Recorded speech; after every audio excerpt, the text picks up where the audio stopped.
You ever notice how a place feels different when the lights go out? Not just darker, different. Like something under the skin of the world stirs awake. That's the carnival at night. That's my job. I worked security, if you can call it that, though most nights there was no one to secure it from.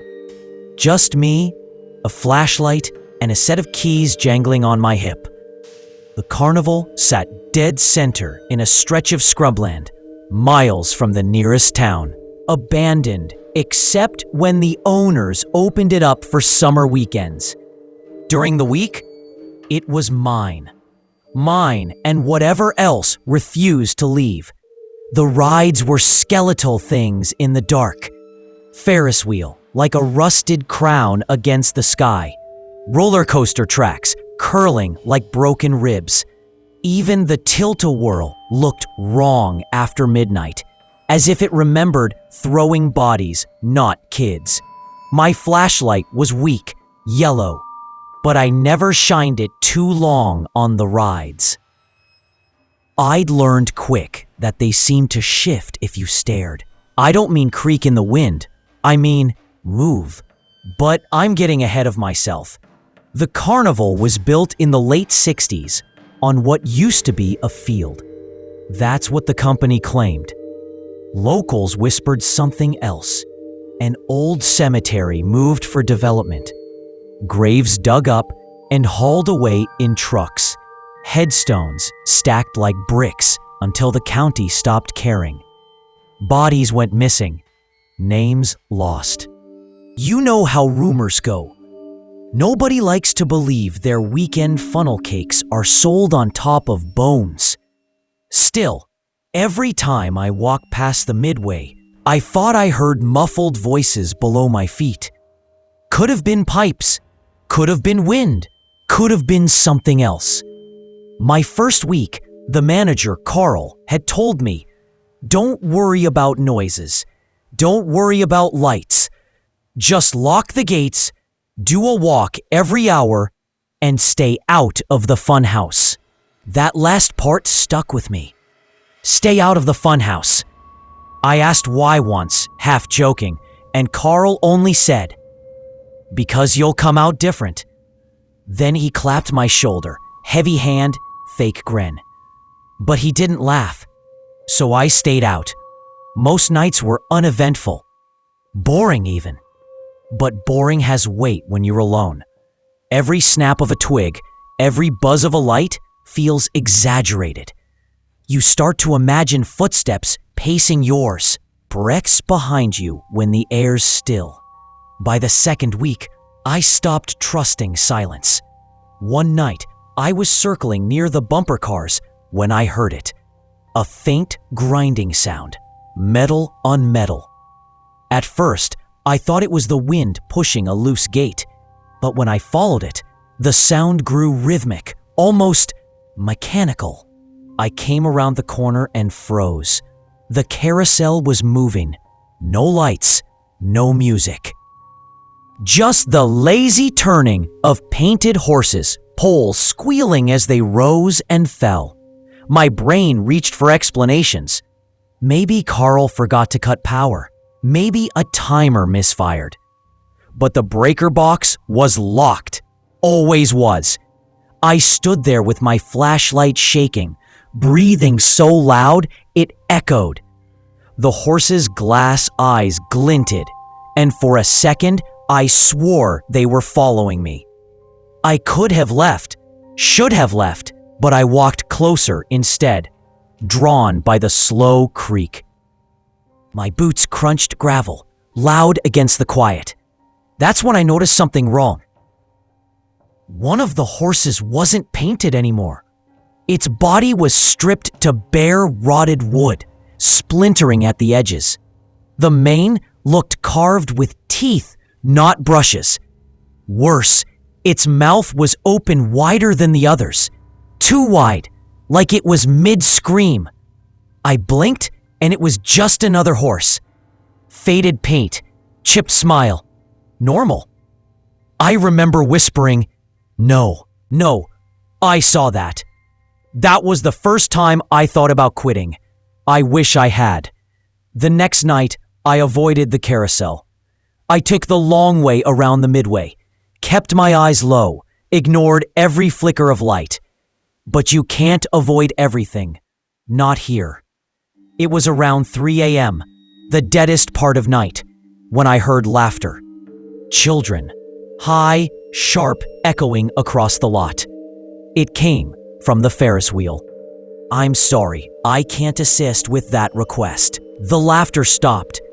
Silence pressed in, so heavy I thought I'd gone deaf. Then from the very top car, I saw it. Just for a second, a figure leaned out, small, pale, watching me. Then it was gone. I staggered back, almost dropped the light. My throat locked, but I swear my lips moved, whispering, "No, no, not real." But the chains around the wheel groaned, tightened, and the whole structure shuddered, as if straining against them. That's when I realized it wasn't just the rides moving on their own. Something was trying to get them moving again. And that's when I heard the funhouse door creak open behind me. That sound, the funhouse door moaning open, cut through me worse than the laughter. Because Carl's warning echoed in my skull. Stay out of the funhouse. I hadn't touched it. I hadn't gone near it. Yet here it was, yawning open, like something inside wanted me in. I turned slow, flashlight trembling, beam cutting across empty booths and prize stalls. The funhouse sat at the edge of the midway, paint peeling off its garish clown face entrance. One eye was blacked out, the other a sun-faded blue. The mouth formed the doorway, teeth painted white but chipped down to gray. That door was open now, swinging just slightly as if breathing. I didn't move closer. Not then. I told myself I'd check it on my next round, maybe wedge a chair against it. But deep down, I knew I wasn't going anywhere near it. Instead, I finished my walk faster than usual, every step pulling me farther from the midway. But the further I got, the more wrong the air felt, like the whole carnival was holding its breath. At 4 a.m., I finally sat in the security shack by the gates. I locked the door, kept the light off, sat with my flashlight pressed against my thigh so it wouldn't roll. That's when the radio on the desk crackled. Not words, static. We didn't use the radios. They hadn't worked in years, but I leaned forward, heart in my throat. Through the hiss came something faint, almost like whispering. Come play. I switched it off so fast the dial snapped. You might think I'm exaggerating, that my brain was sleep-deprived, chasing shadows.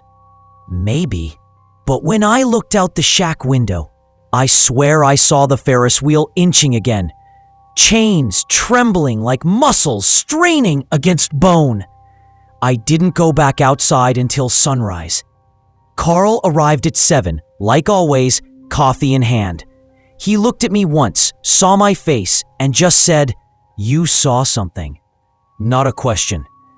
I wanted to ask him what the hell was happening here. I wanted to grab his shirt and scream until he told me everything. Instead, I said the funhouse door opened. His smile cracked. Not faded, cracked, like paint splitting. He muttered, "It always starts with the funhouse." Then he walked past me and never spoke of it again. I didn't quit, though I should have. Rent was due. Bills piled up. What's a man supposed to do? You tell yourself you imagined it. You tell yourself a paycheck matters more than nightmares. But the carnival didn't stop. On my next shift, the laughter returned. Not from the Ferris wheel this time. This time, it echoed from everywhere. Under the stalls, between the rides. It followed me like a pack of invisible children, running just out of sight. Gravel scattered behind me as if kicked by little shoes. And the carousel, it was running again, faster. I stood at a distance, flashlight shaking in my grip. The horses rose and fell with manic speed, poles clanging like bones snapping. No music, no lights, just motion. But this time, shadows clung to the saddles. Human shapes slumped forward as if riding. I blinked, and the saddles were empty. I could taste bile. That was the first night I considered calling the cops. But what would I say? The rides are moving on their own? They'd laugh, maybe arrest me for wasting time. No, I was alone in this. And then I made my first mistake. I decided to prove it to myself. I pulled out my phone and started filming. Pointed it at the carousel, zoomed in, hands trembling so hard the footage blurred. I held it steady, waiting, whispering to myself, "Come on, show me I'm not insane." The horses slowed, stopped. The carousel sat perfectly still, as if mocking me. I cursed, lowered the phone. Then, in the reflection of my screen, I saw it. A figure standing behind me. I spun, flashlight beam slicing the dark. Nothing. Just the roller coaster skeleton, the empty midway. But my phone's screen still showed the figure. Tall, crooked, its face stretched too long, almost melted. The reflection vanished when I dropped the phone. I left it there, shattered screen glowing faint on the gravel. Didn't care. Didn't dare pick it up. That was when I realized this place didn't want proof. It wanted attention. I forced myself through the rest of the night, shaking, whispering prayers I hadn't spoken since I was a kid. By dawn, my eyes burned, but I survived. Survived, but different. Because now, every time I blinked, I saw that stretched face waiting just outside my vision. The third week, the carnival grew bolder. The radio didn't just hiss anymore, it laughed. My flashlight drained its batteries in minutes. The food stall smelled of rot one second, then popcorn the next, like something was taunting me with normalcy. And the funhouse door never shut again. Always open, always waiting. One night, I stood 30 feet away, staring at that dark mouth. My chest tight like a hand squeezing it. I swear I saw movement just inside, like mirrors shifting. A glint of pale skin. A whisper, "Come in." I wanted to run, but my feet wouldn't obey. I just stood there, sweating, heartbeat hammering in my ears. The clown's painted lips seemed wider now, stretching as if grinning. Then I heard footsteps inside. Heavy, slow, coming closer. And before I could even lift my flashlight, something knocked, once, twice, on the inside of the door. That knock, I still hear it sometimes when I close my eyes. 3 slow thuds from the inside of the funhouse door.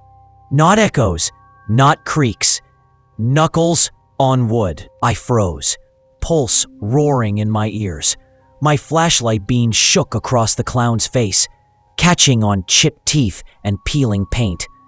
The door swayed open a few more inches, like whatever was inside leaned its weight against it. I whispered, "Nope," and backed away. Step after step, gravel crunching like broken glass under my boots. I didn't turn. Turning felt like an invitation. Then the laughter started again.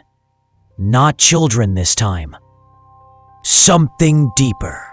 Adult, guttural, strained like it had to force the sound through a broken throat. It rose from the funhouse belly and spilled into the midway. The rides answered. The Ferris wheel groaned. The carousel twitched. Even the roller coaster chains rattled, as if straining against their bolts. I bolted. Not out the gate. God help me, I should have. But toward the security shack. Keys jingled against my thigh as I sprinted. Flashlight. Beam. Bouncing wild. My lungs burned. The laughter chased me, echoing, bending higher, shriller, until it didn't sound human anymore. When I slammed the shack door shut, I locked it and pressed my back against it, chest heaving. For a moment, silence. Just the scrape of my breath. I almost convinced myself I'd imagined it. Then, something knocked on the shack window. Once. Twice. Slow. Patient. I didn't look. I couldn't. My skin crawled, scalp tight, every hair standing up. I curled on the floor with my flashlight, hugged against my chest, rocking like a child, whispering, "Morning's coming, morning's coming." It did. But by then, something in me had cracked. I couldn't quit. Couldn't sleep either. My brain told me if I stopped showing up, the carnival would come find me. If I ignored it, it would knock on my apartment door instead. So I kept working. That weekend, Carl pulled me aside. His eyes were bloodshot, face pale under his tan. "You've seen too much already," he said. "If you're smart, you'll walk away." "I can't," I told him. My voice cracked. "What the hell is it, Carl?" He rubbed his jaw, glanced at the midway, and muttered, "Ground remembers. People don't. They thought moving bones meant peace, but nothing stays buried. This place was never supposed to be built." That's all he gave me. Then he walked off, leaving me shaking harder than ever. I should have listened, but the carnival wasn't done with me. The next shift, I made my rounds slow, cautious, every step deliberate. The air felt charged, metallic on my tongue, like before a storm. My flashlight cut across empty booths, empty paths, empty rides. Then I noticed the carousel. Still, silent, but every horse was facing me. That's impossible, right? The carousel only ever stops where it stops. Horses turned in random directions, but there they were, every painted face aimed toward me, glass eyes gleaming. I whispered, "No, no, no, no!" That's when the music started, not the cheerful organ it used to play. This was warped, slowed, like a record dragging underwater.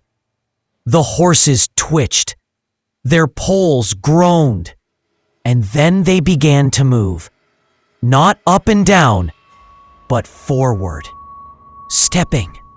The horses stepped off the carousel. Their hooves struck gravel with dull thuds. Paint cracked as joints bent in ways they never should. They shuffled toward me, heads jerking, mouths frozen in smiles. I dropped the flashlight, ran blind. The midway tilted under me, nausea twisting my gut. My foot caught a cable, and I crashed hard, palms scraping raw. When I looked up, the funhouse loomed in front of me, mouth wide, waiting. And I swear, God help me, I saw someone inside, a child, small, pale, standing just beyond the door, face in shadow, arm outstretched like he wanted me to take his hand. "Help," he whispered. The word was so thin, so broken, I almost believed it. My hand lifted on its own, trembling, reaching. Then the shadows behind him shifted. The mirrors inside didn't just reflect, they rippled. Shapes leaned against the glass, dozens of them. Long arms, bent faces, mouths too wide. They pressed against the surface as if waiting for the child to bring me in. I yanked my hand back. The child smiled. Too wide, too knowing. And the funhouse door slammed shut. I stumbled back, chest tight, lungs refusing to pull air. That slam echoed across the lot, bouncing off steel and glass until it didn't sound like one door anymore. It sounded like every door in the carnival had shut. And then the rides woke up. The Ferris wheel lurched, cars swinging violently though no wind stirred. The roller coaster chains snapped, releasing the first cart, which screeched forward a few feet before jerking to a stop. The carousel roared back to life, horses slamming up and down like pistons. It was all alive. I clamped my hands over my ears, screaming without sound, spinning in circles like an animal in a trap. Every ride thundered. Lights flickered in bursts across the midway. And threaded through it all, I heard voices. Whispers. Hundreds of them, rising from the ground itself. They weren't calling me by name. They were begging. Let us out. Take our place. Stay with us. The gravel trembled under my boots. My body locked up, trembling, frozen in terror. And that's when I noticed the worst part. The shack light was on. I hadn't left it on. Someone, something, was inside. The outline of a figure stood against the glow. Tall, bent, head cocked at an unnatural angle, watching me through the glass.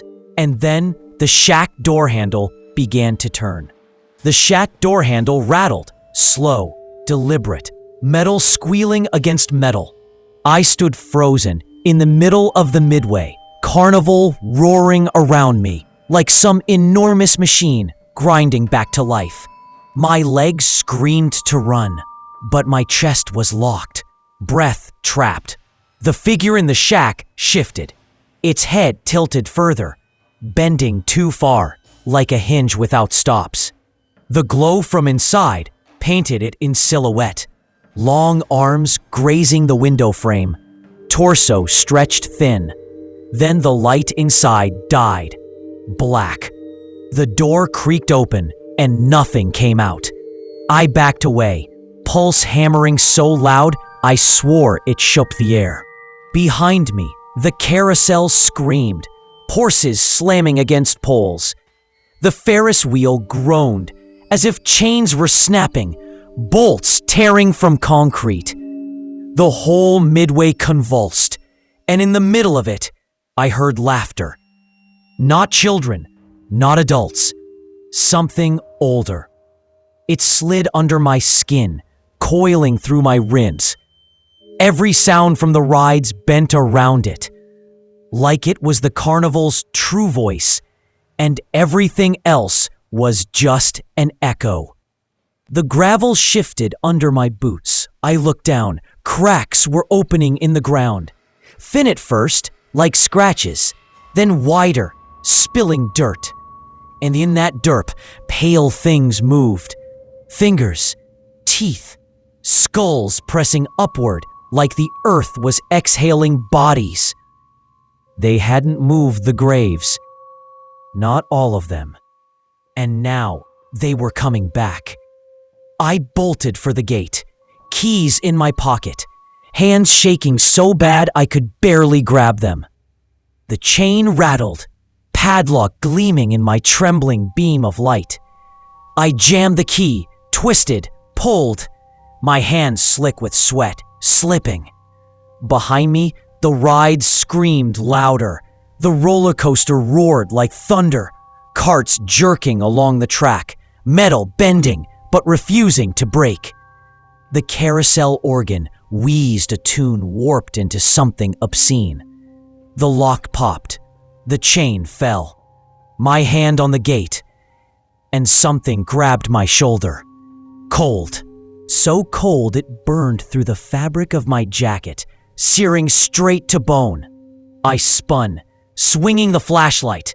The beam caught it, the stretched face figure. Close enough, I saw every detail.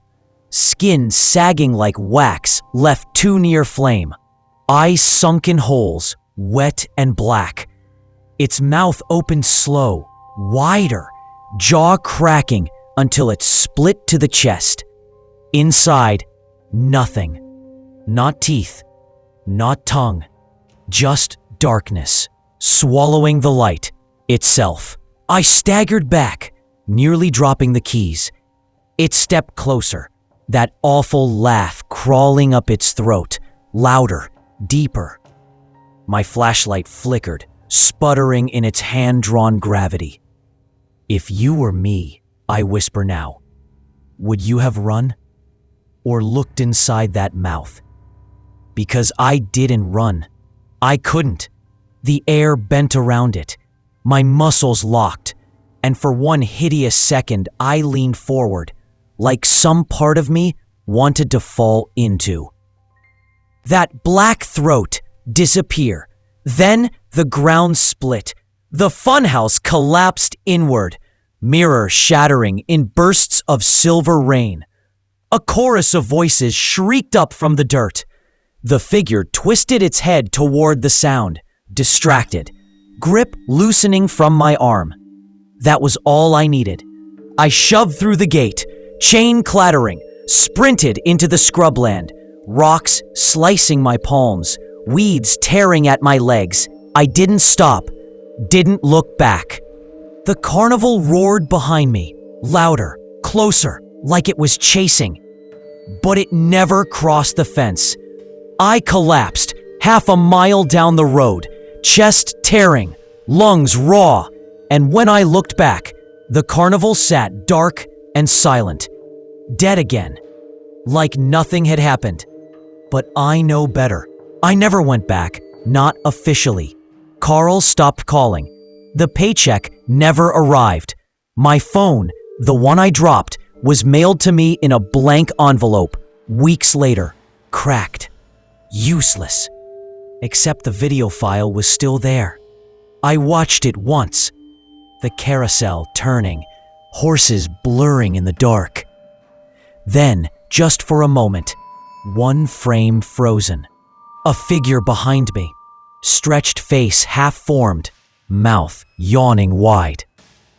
I don't show it to anyone, not because I'm afraid they won't believe me, but because I'm terrified they will. And here's the part I can't stop thinking about. That night, when the ride screamed and the ground split, when the funhouse collapsed into itself, I heard them, the voices in the dirt. They weren't calling for help. They weren't begging for release. They were begging for replacement.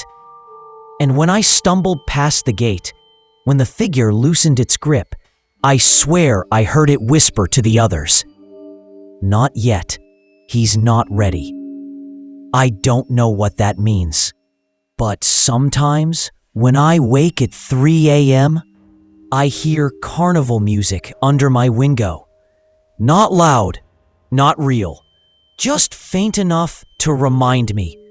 And when I close my eyes, I see rides moving without riders, horses stepping into the dark, a Ferris wheel turning with pale shapes in the cars, waiting for me to come back, waiting for me to take my place. You asked why I'm telling you this, why I'm whispering like the walls might hear. It's because I don't think the carnival is stuck there anymore. I think it's moving. And if you hear laughter outside your house tonight, high, childlike, or low and broken, don't look. Don't answer. Don't step outside. Because if you do, the rides will already be turning, and you'll never get off. Now it's time for the second story, and it only gets darker. I wasn't supposed to take the night shift. That's the truth I keep circling back to. One phone call, one favor for a supervisor, and suddenly I was holding keys to a building everyone else in town pretends doesn't exist. You've driven past places like it, I'm sure. Big, blocky structure on a dead stretch of road. Windows blacked out with years of grime. You don't slow down when you pass it. You don't look twice. The trees on either side seem to lean away, as if even nature refuses to claim it. This hospital was condemned in the 80s, but a contractor won a cleaning contract last year. Rumors of redevelopment, cheap offices, maybe student housing. My boss said it was steady money, and all I had to do was sweep, mop, bag the trash, make it look alive again. Alive. That word stuck with me. I unlocked the side door my first night, and the smell hit before I even stepped inside. Not rot exactly, more like stale water mixed with old disinfectant, the kind of sour chemical sting that coats your tongue. The door moaned as it shut, louder than it should have. My flashlight beam caught paint peeling in long curls, like skin after a burn. And that silence, it wasn't empty silence. You know how some places hum? Like they're holding their breath. I thought I heard footsteps before I'd even turned the corner. Maybe you'd have left. Maybe you're smarter than me. But I walked deeper in, bucket rattling against my leg, pretending I wasn't already second-guessing everything. The halls were long, endless. Doors lined each side, some ajar, some sealed with boards. Names still clung in plastic frames. Ward C, ICU, Pediatrics. The words looked wrong under my light, warped by the cracked plastic. My footsteps echoed back to me too fast, like something else was walking just a half beat off. And the graffiti, that's what didn't fit. I expected kids to tag walls, but what I found weren't names or drawings. It was writing. Long, neat lines carved into plaster, over and over. Same phrase, don't clean what was already buried. My throat went dry reading it. Scratched hundreds of times, like someone had sat for days carving it in with broken glass. I told myself it was junky nonsense. Still, I worked faster. Every mop stroke felt loud. That's when I saw the first chair. A wheelchair sat parked in the middle of the hall.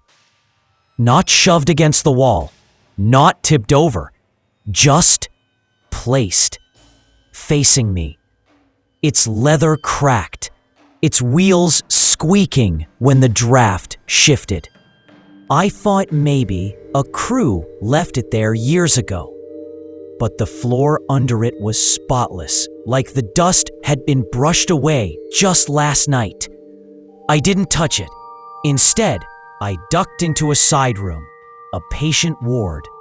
6 beds in a row, sheets stiff with age, like wax paper. My light swept over the ceiling, where brown water stains made shapes that almost looked like faces if I stared too long. I forced myself not to. That's when the smell changed. Stronger. Metallic. Like pennies rubbed between your fingers. I spun toward the doorway. My flashlight caught nothing but that wheelchair waiting in the hall. But the air was thicker. Heavier. Like I wasn't the only one breathing in there. You ever have that moment where every part of you screams to leave, but your legs betray you? Mine did. I walked further in, deeper into the ward, like a fool testing the trap instead of escaping it. At the far bed, the sheet bulged, just slightly, like something rested under it. I froze. The room was silent, no dripping, no draft, no hum. I swear, the whole hospital leaned closer, listening with me. I thought of pulling the sheet back. That's the part I can't explain, even now, why the urge hit so strong. Not curiosity, not bravery, more like compulsion. My hand was halfway out when I heard it. A whisper, right behind me. Cleaner.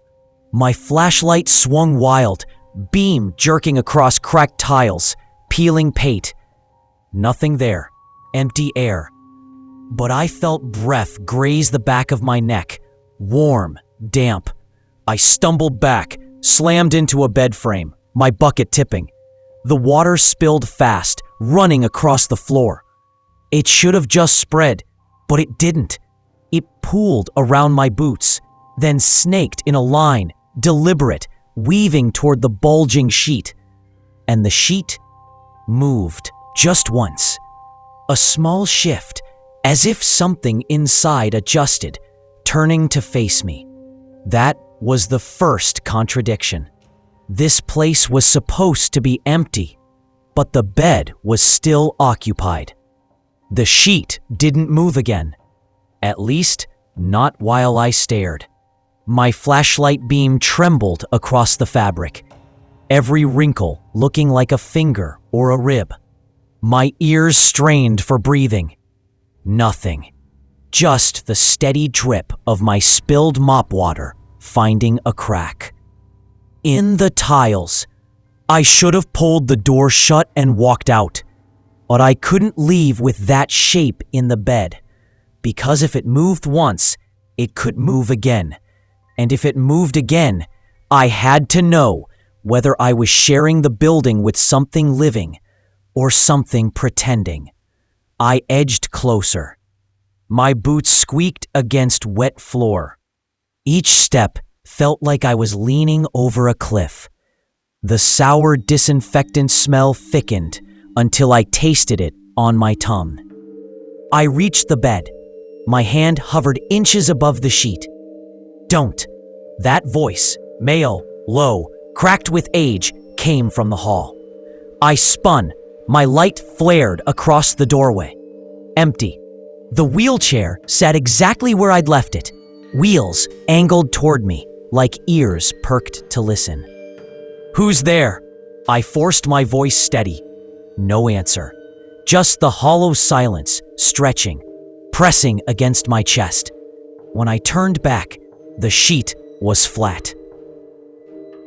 Perfectly flat, like nothing had ever been beneath it. I staggered back, hitting the wall.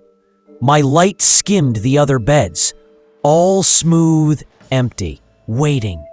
Something was wrong with time in here. I'd only been inside maybe 15 minutes, but sweat clung to my shirt as if I'd been working an hour. My lungs burned like I'd been holding my breath without knowing it. I left the ward, bucket abandoned, heart hammering. The hall seemed longer now. The graffiti, "Don't clean what was already buried," looked fresher, like new scratches had been added while I was gone. I decided to clean just one corridor, enough to say I worked, then call it a night. Screw the paycheck, screw the supervisor. But the mop water had drained somewhere. The bucket was dry when I retrieved it, which made no sense. It couldn't have all leaked in seconds. And the trail it left, that thin, winding line, was gone. Not dried. Gone. That's when I heard it. A squeak.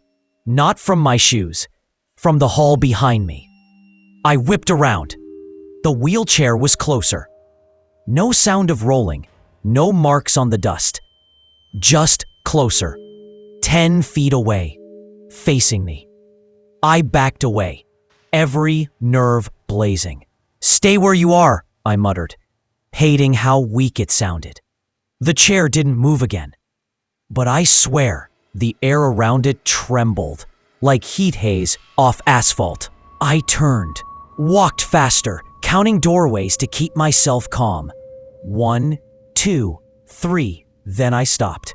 A door hung wide open on my left. It hadn't been before. I was sure of it. The placard read morgue. I froze. My flashlight beam skimmed down into the dark throat of stairs.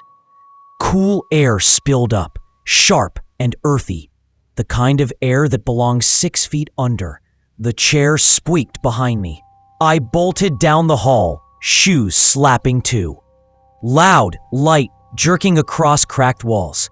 I didn't care about mopping anymore. I didn't care about contracts, or bosses, or excuses. I cared about getting out. The side exit loomed ahead. My key shook in the lock. When it finally clicked, relief poured through me. I shoved the door open, and the world outside wasn't night anymore. It was dawn.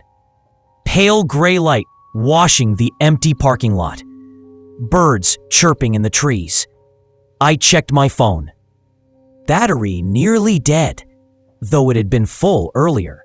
The screen read 7:12 a.m. I'd been inside for hours. Hours I couldn't remember. My hands shook too hard to drive. I sat in my car, staring at the building. Its windows reflected weak morning light, blank and empty. But as I watched, one of the upper panes flickered. Just for a second. A shape pressed against the glass. A face, maybe. Too pale. Too quick. I left. I told myself I wouldn't come back. But I did. 3 nights later, after too many drinks and too little sleep, I convinced myself I'd imagined most of it. That hospital air and bad lighting had warped my brain. That maybe I'd fallen asleep inside and dreamed half of it. The second shift started calmer. The halls looked ordinary, if such a word fits a place like that. The graffiti seemed fainter, like dust had dulled the scratches. No wheelchairs in sight. I worked faster, determined to finish before nerves got me. Trash into bags, brooms sweeping echoes across the floor. Dust rose in the beam of my light, glittering like ash. Then I found the second chair. Not a wheelchair this time. A metal folding chair, placed dead center of the corridor. And on the seat, neat and waiting, my bucket, filled with dark water. But I hadn't brought a bucket that night. The stench hit then. Not bleach, not mold. This was wet earth, freshly turned soil, clinging to my throat. I shined my light into the bucket. The water wasn't water. It was thick, black, rippling slightly as if stirred by breath. And from somewhere ahead, in the dark beyond my flashlight's reach, came the sound I dread most. Not footsteps, not whispers, laughter. Low, male, broken, and close. I froze, bucket sloshing in my hands, the black liquid licking against the rim. The laugh stretched, cracked, turned into something that didn't belong in a human throat. If you were me, I whispered before I could stop myself, would you have called out? Or would you have run? I didn't do either, because the chair scraped, and whatever sat in the dark dragged itself closer. I backed against the wall, flashlight shaking, bucket heavy in my grip. The chair scraped again, louder this time, metal legs shrieking against tile. My light darted across the hall, but the beam only caught plaster dust and peeling paint. Nothing sat in the chair anymore, but the bucket, the liquid inside, it rippled faster, concentric circles spreading outward as if something invisible had dropped into it. The blackness clung to the rim like tar, refusing to drip. I lowered it to the floor, pulse hammering in my ears. The laughter had stopped, but silence wasn't better. Silence meant I could hear the breathing. Slow, steady, too close. I swung the flashlight toward it. The beam landed on a doorway at the end of the corridor. Its door cracked open just an inch. I swore I saw fingers, pale and thin, curl around the edge before sliding out of sight. I should have run, but I felt drawn forward, like the hall itself tilted, pulling me toward that sliver of darkness. Halfway there, the bucket behind me clattered, metal handle slapping tile. The sound echoed like gunfire in that hollow space. I spun back. The bucket was empty, bone dry, not a single drop of black left inside. And scrawled across the floor where it had sat, wet and glistening, were new words. You stayed too long. My throat locked. That's when the door at the end creaked wider, just a fraction. Enough for the smell to crawl out. Copper, rot, earth, all mixed in a wave that nearly knocked me to my knees. I forced myself closer, because some part of me knew I wouldn't make it out unless I saw. Unless I proved what was inside wasn't real. I nudged the door open with the flashlight. It was a treatment room, the kind used for minor surgeries. Rusted lamps dangled from the ceiling, cords swaying though there was no breeze. The counters still held instruments, their metal blades spotted with brown. And on the table, God. A body lay stretched out, skin waxy, mouth stitched shut with black thread. Its chest rose, barely, as though each breath was borrowed.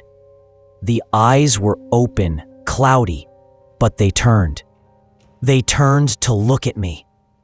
I staggered back, slammed into the wall, light flailing, the stitched mouth strained. The thread biting deeper as the thing tried to speak. A muffled sound forced its way out, wet, desperate. I didn't wait to hear more. I bolted. My footsteps thundered down the hall, but behind me came the rolling squeak of wheels again. Faster this time. Chasing. I rounded a corner too sharp, smacked my shoulder against the wall, pain exploding down my arm. My flashlight slipped, skittered across the floor. For a second, the beam spun wild, catching glimpses, shadows too tall, doors closing on their own, a smear of fresh handprints sliding down plaster. I grabbed the light, forced myself up. The hall ahead led to the stairwell. I shoved through the door, clanging metal echoing down the shaft. Up or down? My lungs screamed for air. My instincts screamed for out. Up. I took the stairs two at a time, flashlight clamped in my fist. My ears filled with the sound of pursuit. Wheels clattering on steps, impossible but real. And under that, whispers. Dozens of them. Layered, tangled. Some pleading, some laughing, some chanting words I couldn't catch. By the time I reached the top floor, my chest burned. I burst through the stairwell door and into another corridor, shorter this time, lined with office doors instead of patient wards. The air was hotter here, close and stifling. At the end stood a window, a way out. I sprinted toward it, slammed my palm against the glass. But instead of cold, it was warm, too warm, like skin. I pressed harder, tried to shove the latch, but the window flexed under my hand, like I was touching flesh, stretched thin over bone. A crack snapped through it, not like breaking glass, like a rib splintering.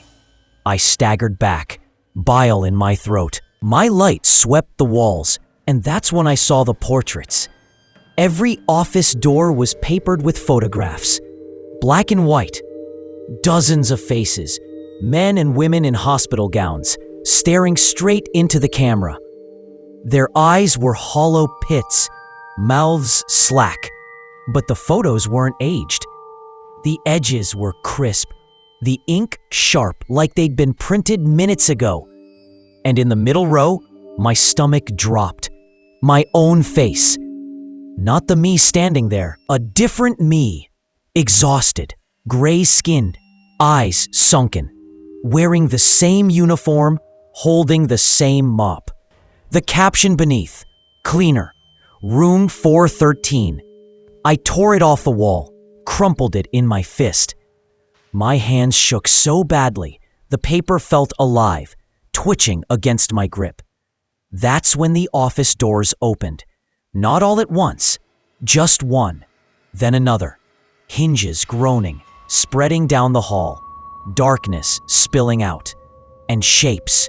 Thin figures stepped into the corridor, their heads tilted, hospital gowns brushing the floor. Their movements weren't right, too stiff, like joints bending backward. They lined the hall, silent, watching me. The whispers rose again, thicker now, threading together until the words finally sharpened. Stay, stay, stay. I tried the stairwell door. It slammed shut on its own. The knob burned my palm. The figures edged closer, pale feet dragging. My flashlight caught their faces, some stitched, some with jaws hanging loose, some with empty sockets, but all of them staring at me. I ran for the window. I didn't care if it shattered bone or flesh or whatever it was made of. I slammed my shoulder into it, and it gave way, but not into open air. I fell forward into another hallway. Same length, same doors, same portraits. Only this time, every photograph was me. Hundreds of versions. Younger, older, dead-eyed, screaming. All of them labeled the same. Cleaner, cleaner, cleaner. I dropped to my knees, throat raw, flashlight beam shaking across the endless faces.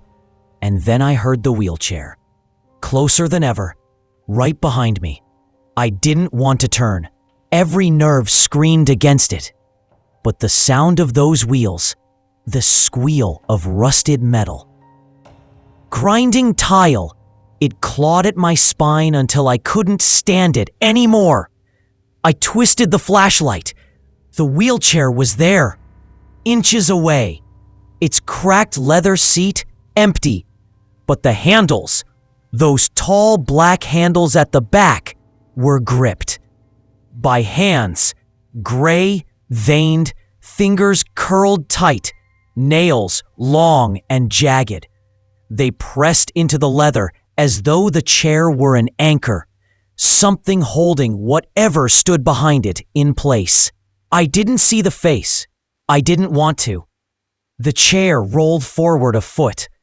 The hands pushed it, offering it to me like an invitation. Sit. The voice came from everywhere and nowhere. 100 mouths speaking at once, layered into one word. My stomach flipped, bile burning my throat. I staggered back, hit the wall lined with portraits. Paper crumpled beneath me, sticking to my sweat. Hundreds of my own faces clinging like a second skin. Sit. The word rattled the glass in my flashlight. My knees buckled. I shook my head. No, I'm not. The portraits peeled themselves from the wall. They fluttered into the air like dead moths, swirling around me, each face whispering in my own voice, "Cleaner, cleaner, cleaner." I ran. I don't remember choosing a direction, just that my legs carried me down the endless hall. The figures in gowns stepped aside as I barreled, past, their heads turning in unison to follow me. Their mouths opened, cords snapping loose, but no sound came. Only that rustle of paper, that hiss of my own name. Another door. I ripped it open. This time I burst into the morgue. The cold hit me like a punch, sucking the breath out of my lungs. Rows of drawers lined the walls, metal handles gleaming. One by one, they rattled. Bang, bang, bang. The sound echoed through the tile room. Then they slid open. Bodies lay inside. Dozens, each covered in sheets, except the faces. My faces. Eyes wide, lips stitched, some rotting, some fresh. All of them mine. I stumbled backward, slammed into the central table. A sheet lay stretched across it. I knew what I'd see before I pulled it back. But I pulled it anyway. And there I was. Not stitched, not decayed. Just lying still, breathing, waiting. Its eyes opened. My eyes. It smiled. "You're late," it said in my exact voice. The room tilted. My flashlight slipped from my fingers, clattering to the floor. The beam spun upward, catching the ceiling, where cracks spread like veins, black liquid dripping down. Each drop sizzled as it hit the tiles, burning holes straight through. The other me sat up. Its skin didn't move right, too loose on the bones, like it had been worn too long. It swung its legs off the table, joints popping, head cocking with a sound like splintering wood. I backed toward the door, palms slick, throat locked. The bodies in the drawers sat up too, all of them, a sea of me, rising together, whispering, laughing, their stitched mouths ripped open, spraying black spit across the floor. The other me stepped closer. "You thought you were cleaning," it said, lips splitting into a grin too wide. "But you were being replaced." It lunged. I slammed out of the room, tore through the corridor, not caring which direction anymore. The hallways twisted, doors shifting. The building rearranged itself like a maze, steering me deeper, never toward an exit. My lungs burned. My legs screamed. My chest felt like it would rip open. Still, I ran, light swinging wild. Every corner I turned, I glimpsed them. Figures in gowns, my faces in. Portraits, my voice in whispers. Finally, the side door appeared ahead.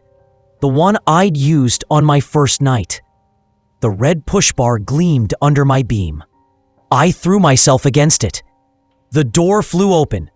Night air blasted my face. Cold, wet, real. I stumbled into the parking lot.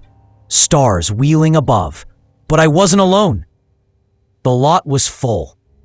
Every space occupied by wheelchairs. Dozens, hundreds, all facing the building, all waiting. And in each one sat a version of me. Some younger, some older, some barely human at all. Their heads turned in perfect unison, following me as I staggered into the open. My scream stuck in my chest. The nearest version, his eyes sunken, teeth cracked, lifted a hand, pointed at me. Every single one moved at once.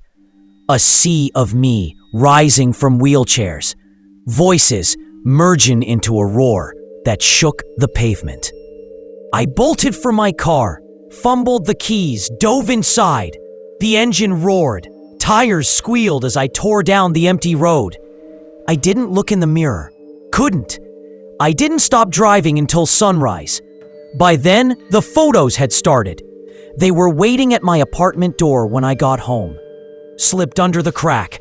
Stacks of them. My face in that uniform, standing in rooms I hadn't yet seen.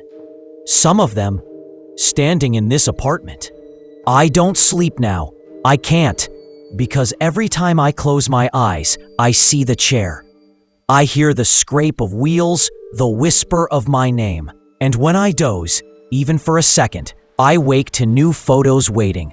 Fresh ink, sharp edges. My face, always a little closer than before. I'm not confessing this for forgiveness. I don't expect you to believe me. But I need you to hear it. Because they've stopped sending photos. They've started sending keys. One of them fit my lock. and I don't know how much longer I can keep the door closed. If you hear wheels in your hallway tonight, don't open the door. Now for the third story, which might be the most disturbing of all. I should have walked away the first night. The motel didn't look right, even from the highway. You know how most motels throw on a splash of neon, maybe a flickering vacancy sign, to make the place look alive? This one, Haven Rest, looked like it was trying too hard to convince you it still belonged to the living. The paint peeled in sheets. The windows sat dark, like unblinking eyes, and the neon didn't flicker. It pulsed, slow and steady, like a dying heart. I was 23, broke, and stupid enough to think a night clerk job at a roadside motel was a stroke of luck. The manager, Mr. Dalka, was the kind of man who smiled with his teeth, but not his eyes. He slid the keys across the counter and said, "You'll find the guests keep to themselves." His voice had an accent I couldn't place. Maybe Eastern. European. Maybe just tired. The way he said guests made me pause, like it meant something heavier than just people renting a room.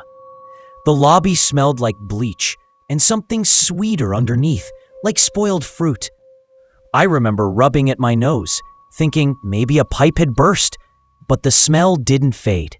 It clung. The room stretched in a horseshoe shape around a cracked parking lot. 20 doors, each painted a sickly shade of green. My shift ran from dusk until dawn, but he didn't say much about what I was supposed to do besides check people in, keep the ledger straight, and never leave the office after midnight. "Why not?" I asked. He just looked at me for too long, then said, "The night has rules here. Break them, and you won't last." I laughed, because what else could I do? He didn't. That was my first night. Around 9, a man checked in. Didn't give me a name, just cash, exact change. His face was ordinary. So ordinary it almost looped back around to strange. Balding, gray shirt, brown jacket. No distinguishing marks, nothing to pin him to memory, except his silence. He didn't even ask which room.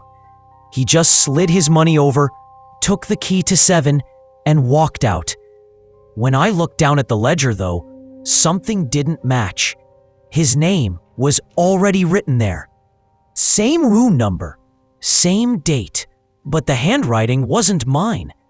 I told myself Dalka must have filled it in earlier, but the space was warm under the ink, like it had just dried. At 10:30, I went to refill the vending machine in the hall. Every door I passed had a number stenciled on it, black paint on green. When I reached room 7, I slowed. The blinds were open, and the light inside glowed faint yellow.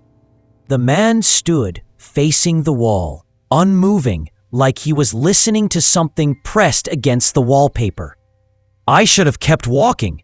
Instead, I lingered, and then he turned his head. Not his body, just his head, and looked at me through the glass. His eyes didn't blink. I dropped the sodas and hurried back to the office.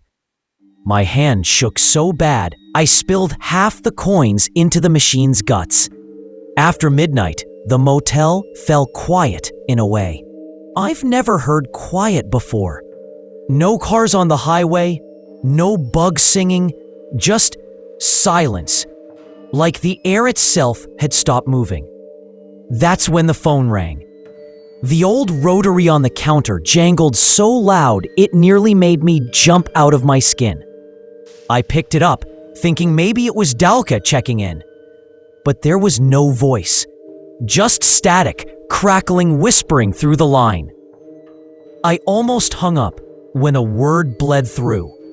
"Downstairs." I froze. Who is this? The line clicked dead. There was no downstairs. At least, not that I knew of. The office sat on a single foundation, no basement access. I checked every door, every panel, every corner. Nothing. Still, the word lingered in my head, like the motel itself had said it. Around 3, I heard footsteps outside, slow, steady, circling the office. I peered out through the blinds, expecting maybe a drunk guest or a late check-in. The lot was empty, but the footsteps didn't stop. They kept moving, crunching across gravel, tracing the same loop around and around. I pressed my ear to the glass, and I swear I could feel the vibration in the pane, like whoever it was walked right next to me, unseen. And then the neon flickered, once, twice, then died. The dark rolled in, thick and total. When the emergency lights buzzed on a moment later, every single door in the motel stood wide open. Every door but one. Room 7. And from inside, I heard breathing. Not his, not human. I didn't move at first. Just stood there in the office doorway with my breath caught in my throat, staring at that row of open rooms. Curtains fluttered where there shouldn't have been wind. The vending machine lights blinked like a dying pulse. But it was the sound from room 7 that pinned me in place. It wasn't snoring. It wasn't even breathing. Not the way a chest rises and falls. It was deeper, wet, dragging, like a lung filled with water. And it kept pausing, as though something was listening for me between each exhale. I told myself to shut the office door, lock it, wait for sunrise. But the curiosity, it pulls at you, doesn't it? Like if you don't look, the thing will come looking for you. So I stepped out. The air hit me first. Cold, not the normal chill of night, but damp and heavy, like I'd walked into a cellar. My skin prickled, my ears rang. I tried to make my footsteps quiet, but the gravel betrayed me, crunching loud as bones. As I got closer to room 7, I realized something was wrong with the open doors. They weren't just open, they were empty. Every single room I glanced into had no bed, no furniture, no carpet, just gray concrete, bare walls, and dust. As though the motel had been gutted hollow in the span of seconds. But room 7 still glowed, still furnished, still wrong. I reached the threshold. The man was gone. The lamp burned yellow on the nightstand. The bedspread was patterned with little blue flowers, harmless, almost quaint. But the walls, the wallpaper bulged outward, just slightly. Like something behind it was pushing to get in, or out. And then the breathing stopped. I didn't wait. I backed away, heart pounding, stumbled against the rail, and sprinted back toward the office. By the time I slammed the door and locked it, every other door in the motel had shut again. Every one but 7. I didn't sleep that night. I sat at the desk with my back to the wall, staring at the ledger. Something about it nagged at me. The entries weren't just names and dates. They stretched back further than they should have. Decades. I flipped the pages with shaking fingers. 1980s, 1960s, 1940s. Same handwriting, the ink never fading. And the same names kept repeating. The man in the gray jacket, his name was written on half a dozen dates, spaced years apart. Room 7, always 7. By dawn, my nerves were raw. The sun lit the parking lot gold, and for a moment, the world seemed normal again. The guests checked out, each one walking past the desk without looking at me. Some carry bags, Some didn't. None said a word. The man in the gray jacket never came to the desk. His room key just appeared on the counter, lying in a smear of dampness that smelled like rust. I nearly quit right then, nearly walked out into the sunlight and never came back. But the thing about being broke is it chains you. Rent doesn't wait. Hunger doesn't wait. Fear, though, it'll let you suffer as long as it wants. So I stayed. The second night was worse. Dalka came in just before my shift. He stood in the doorway with his thin smile and said, "You saw something." It wasn't a question. I nodded, couldn't lie.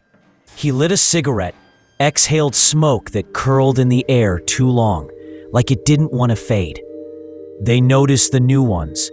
First nights are loud. If you wish to keep breathing, follow the rules. What rules? I asked. He tapped his ash into the trash bin and looked at me like I was a child. Never leave the office after midnight.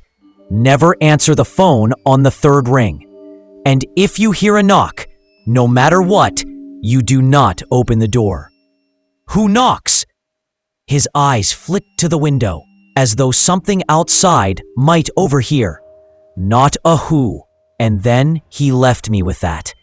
That night, I kept every light on in the office. Midnight came. The silence pressed in, and I sat rigid in the chair, trying not to blink. At 12:15, the phone rang. 1 ring. 2. I let it. 3. I snatched the cord from the wall before it could finish. The silence after felt thicker, angry. At 1:30, the knock came. 3 soft raps on the glass door. I froze.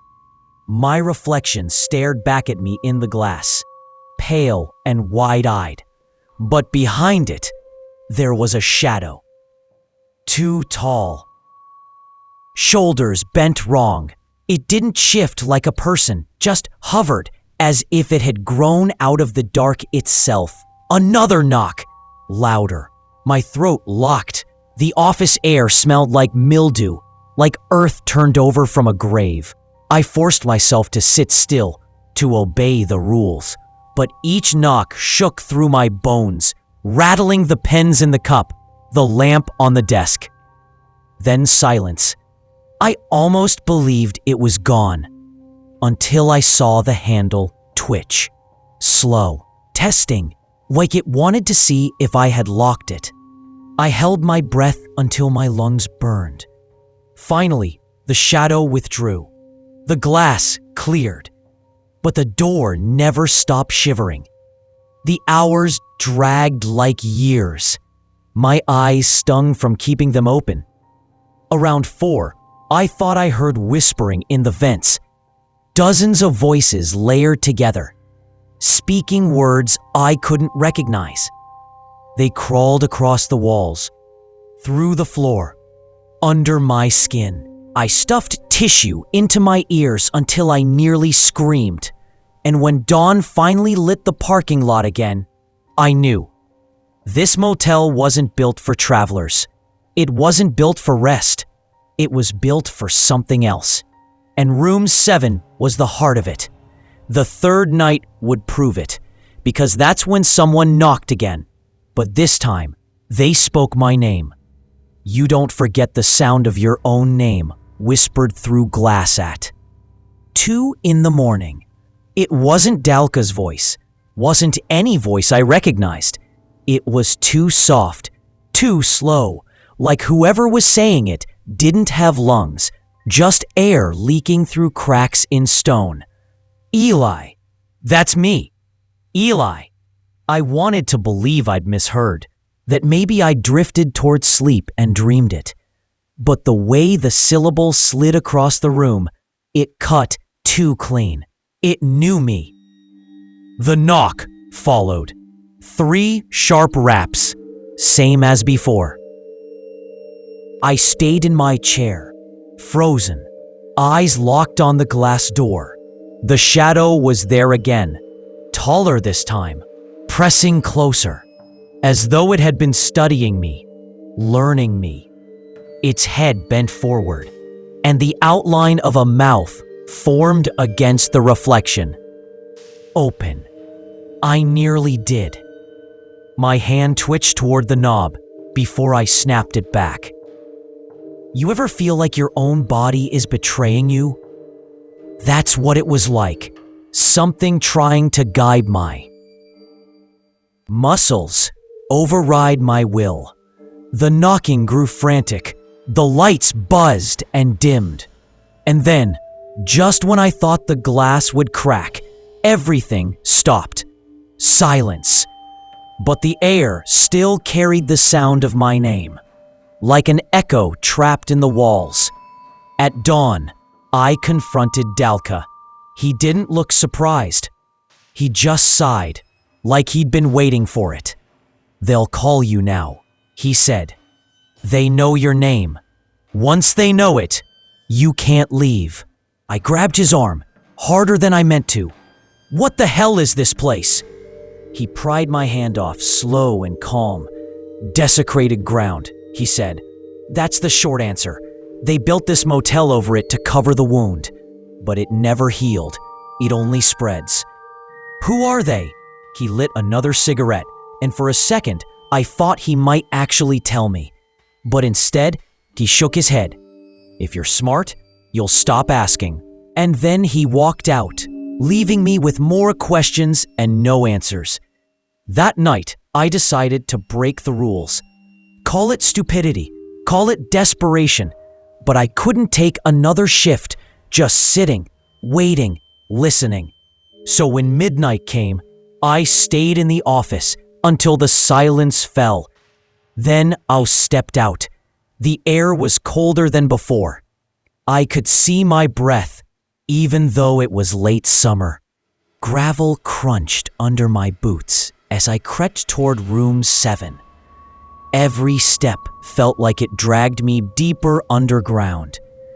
This time, the other doors weren't empty.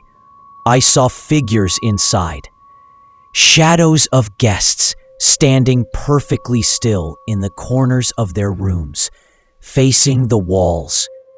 I couldn't see faces, only the suggestion of bodies, and none of them moved, not even when I passed. Room 7 glowed at the end of the row. When I reached it, I pressed my ear to the door. Nothing. Not breathing, not whispering, nothing. Just a silence so deep it hurt. I pushed the door open. Inside, the man in the gray jacket sat on the bed, his hands folded in his lap, head tilted slightly, like he'd been waiting for me. I should have run. Instead, I stepped inside. The air tasted of rust and mold. The wallpaper pulsed again, bulging like veins. The man finally lifted his head. His face, it was wrong. Too smooth, too symmetrical, like someone had drawn a face from memory and forgot to make it human. His eyes glistened black, reflecting no light. You shouldn't be here, he said. His voice was flat, but beneath it, something else moved, like a dozen voices speaking through him. What is this place? My voice cracked. His mouth opened wider than it should have, and for a moment, I thought he'd scream. But instead, he whispered one word, hungry. The wallpaper split. A dark stain spread across the wall, wet and pulsing, and something began pressing through. Fingers. Too long, too many joints, skinless and slick. They scrabbled against the plaster, searching for purchase. I stumbled back, hit the doorframe, and bolted. The hallway warped as I ran. Doors stretched taller, numbers crawling like insects. Across the paint, I swear the ground tilted pulling me toward the dark. By the time I'd burst back into the office and slammed the door, my lungs burned and my vision swam. The knock came again, but this time it wasn't at the office door. It was inside. The sound came from the closet behind the desk. 3 sharp knocks. I pressed myself against the far wall, shaking. The closet door rattled, once, twice, then fell silent. I waited. Minutes passed. My heart slowed. Maybe I'd imagined it. Maybe my mind had snapped. Then the door creaked open on its own. Inside, there was no mop, no bucket, no supplies, just a staircase leading down into black. I couldn't see the bottom. The phone rang. 1 ring. 2. I was too far away. Couldn't reach it before the 3rd. The line clicked open on its own, and the voice said, "Come down, Eli. We've been waiting." I slammed the closet shut, dragged the desk in front of it, and spent the rest of the night with my back to the wall, staring at the wood as if it might splinter. When the sun rose, the staircase was gone. Just brooms and buckets again, like nothing had ever changed. But I knew better. This motel wasn't just built on desecrated ground. It was feeding on it, and now it wanted me. The 4th night, I swore I'd quit. I packed my bag, had it sitting by the door before the shift even started. All I had to do was tell Dalka I was done. But when he came in, he looked at the bag, then at me, and shook his head. "You think you can leave?" he asked. "Try." So I did. I walked out into the daylight, past the lot, down the highway. My chest felt lighter with every step, until I saw the sign again. Haven Rest Motel. Vacancy. Same cracked paint. Same pulsing neon. And when I turned, there it was behind me. The parking lot. The office. Like I'd never left. I dropped my bag in the gravel. My hands wouldn't stop shaking. "You see now," Dalka said softly from the doorway. "We don't check out." I didn't go back inside right away. I stood in the parking lot, staring at the highway that refused to carry me anywhere. The motel crouching behind me like a predator that already knew it, had me in its jaws. The air tasted metallic. I rubbed my tongue against my teeth and tasted blood, though I hadn't bitten myself. Every instinct screamed at me to run. But where? I'd already tried. The world just folded back into Haven Rest. Dalka watched from the doorway. His shadow stretched across the cracked asphalt like it belonged more to the motel than to him.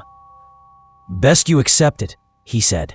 "You fight. It only makes them hungrier." "I don't belong here!" My voice broke, thin and useless. His smile was tired, bitter. "Neither did I once." That was the first time it hit me.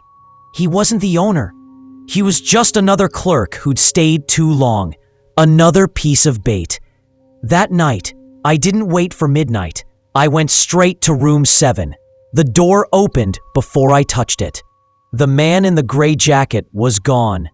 The room stretched deeper than it had before. Shadows curling at the edges like fabric lifting in a draft. The smell of rot thickened until my eyes watered. I told myself I wasn't going to step in, but I did. The carpet clung to my shoes like wet moss. The air hummed faintly, like insects swarming behind the walls. At the far end of the room, the wallpaper peeled back, split open, and revealed a door. It shouldn't have been there. No knob, no frame, just a black outline pulsing like a wound. And before I could stop myself, my hand reached out and pushed it open. The stairwell descended into dirt. No lights, no air, just a tunnel that smelled of grave soil and stagnant water. I lit my phone screen to see, but the glow barely reached the first few steps. Beyond that, blackness thick enough to swallow light whole. Still, I went down. Each step felt steeper than the last. My ears rang with distant whispers, the same voices I'd heard in the vents. They spoke in rhythms that twisted my thoughts, tugging me forward. Halfway down, I felt heat. Not warmth, heat, like a furnace buried deep underground. Sweat prickled my skin, but my breath still fogged white, as if two climates fought for space in that tunnel. And then I heard the breathing again, that wet, dragging breath. But louder now, closer. I killed the phone light. Stupid? Maybe. But I didn't want it to see me before I saw it. The breathing stopped. The dark shifted. I don't know how else to describe it. The air itself moved, bending around something too big to fit in the tunnel. Something that had always been there, waiting. And then a hand brushed my shoulder. I bolted back up the stairs, half crawling, half scrambling, clawing against the walls until my nails split. The tunnel groaned like something alive, and I swear I felt the dirt pressing in, trying to keep me. When I burst back into the room, the door slammed shut behind me. I collapsed on the bed, gasping, drenched in sweat that smelled of soil. My hands were filthy, nails packed with black earth. But what shook me most wasn't the dirt. It was the fingerprint on my shoulder. 5 ridges burned into my skin. Too long, too wide. The 5th night, the motel no longer pretended. Doors banged open and shut at random. Shadows stalked the parking lot, stretching tall and thin under the flicker of the neon sign. The air carried whispers I could almost understand. They weren't asking anymore, they were inviting. And then came the guests. Not the silent ones who slipped in with cash. These walked straight to the office. Dozens of them. Men, women, children, all pale, all wrong. Their faces too smooth, their eyes too wide. They pressed against the glass, smiling without moving their mouths. Dalka wasn't there. I don't think he wanted to see what came next. The phone rang. 1 ring. 2. 3. This time, I picked it up. "Eli," the voice breathed, wet and deep. "It's time." The glass doors swung open, though I hadn't touched them. The crowd of guests filed in, silent and perfect, and surrounded me. Their skin brushed mine, cold and damp, and every touch left smears of black earth.